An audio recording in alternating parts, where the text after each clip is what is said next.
Sebut ada kepentingan yang lebih besar, Nasdem legowo deklarasi koalisi pengusung Anies Baswedan batal. Kolaborasi dengan dua partai, Demokrat dan PKS. Nah, mengapa Nasdem lebih awal mengumumkan Anies? Karena memang Nasdem sudah mencalonkan Anies sebagai salah satu calon presiden yang diputuskan oleh Rakernas. Oleh karena itu Nasdem dululah. Dan perjalanan Indonesia ke depan. Dalam manifesto Nasional Demokrat yang berjudul Restorasi Indonesia, izinkan saya bacakan sebagian isinya. Ini isi manifesto itu. Kami mencita-citakan demokrasi Indonesia yang matang, yang menjadi tempat persandingan keragaman dengan kesatuan, dinamika dengan ketertiban, kompetisi dengan persamaan, kebebasan dengan kesejahteraan. Ini akan mengedepankan kepentingan bangsa, kepentingan negara, di dalam mereka menyusun koalisi dan di dalam mereka nanti menentukan calon-calonnya.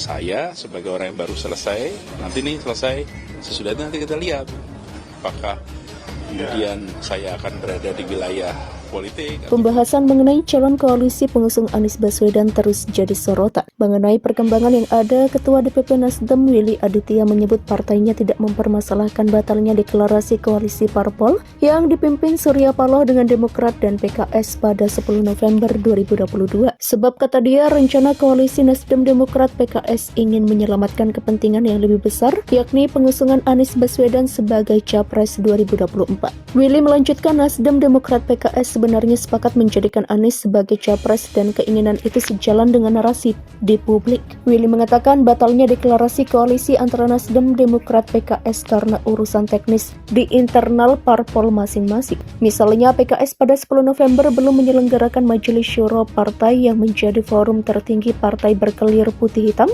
dan Orange itu bersikap soal Pilpres 2024. Sementara itu, lanjut Willy, Ketum Demokrat Agus Harimurti Yudhoyono masih berada di daerah pada 10 November dan tak mungkin menggelar deklarasi. Ya, kami tunggulah ya, tentu kami harus menghormati mekanisme partai bagaimana masing-masing partai. Demikian ujarnya. Di sisi lain, Nasdem juga akan ajak Anies Baswedan muter-muter.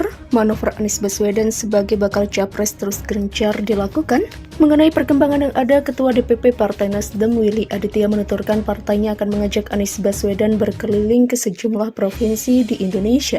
Menurutnya itu menjadi bentuk konsolidasi nasional antara Anies dengan masyarakat. Ini bagian dari proses konsolidasi, tapi bagaimana menyatukan frekuensi memang Pak Anies lah yang menjadi simbol perubahan itu.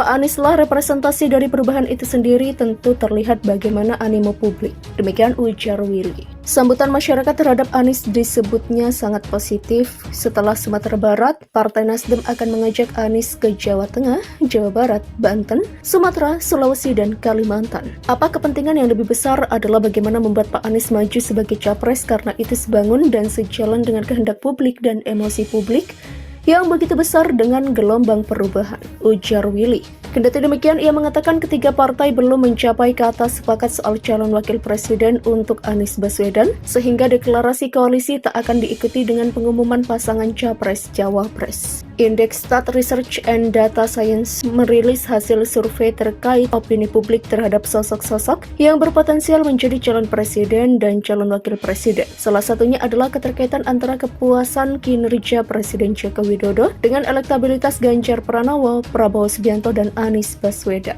Sebelum itu dijelaskan bahwa mayoritas responden puas terhadap kinerja Jokowi, yakni sebesar 67,9%, sedangkan 29,7% menyatakan bahwa mereka tak puas terhadap kinerja mantan wali kota Solo itu. Dari 67,9% yang puas terhadap Jokowi, 43,5% akan memilih Gubernur Jawa Tengah Ganjar Pranowo, sedangkan 18,1% memilih Anies dan 27,5% lainnya menjawab Prabowo. Adapun dari 29,7% yang tak puas dengan kinerja Jokowi, 40,3% mengaku akan memilih Anies, sedangkan Prabowo 30,5% dan Ganjar 19,0%. Untuk sekitar 29,7% masyarakat yang tidak puas dengan kinerja Jokowi, mayoritas lebih condong memilih Anies dan Prabowo, ujar Rikola.